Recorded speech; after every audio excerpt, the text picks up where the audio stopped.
Ang panawagan na ito ay para sa pamunuan ng KFC. Isang malaking pagkakamali na hindi niyo ako sinubukan para mag-audisyon sa pagkakoronel. Ako'y isang general. Dugo at pawis ang aking puhunan para marating ito. Pero handa ako magpalit ng ranggo bilang isang koronel upang maipakilala ko lamang at maipamalita ang tungkol sa paborito kong KFC Colonel's Christmas Feast. Bakit ako karapat-dapat na maging koronel?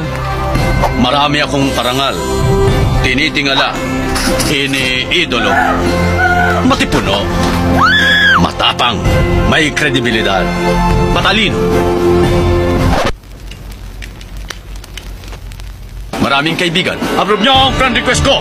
May gininto ang puso, may alindo ang bigote. Hindi na ako magagalitin ngayon dahil Pasko wala akong kalaban at lahat ay magkakaisa. Attention! KFC Colonel's Christmas Feast. Feast be with you. All we want to say is give Feast a chance. Feast of Cake. Para sa bayan o para sa sarili. Tay Oleg, sugod mga kapatid! Mga traidor, inubusan ninyo ako? Joe.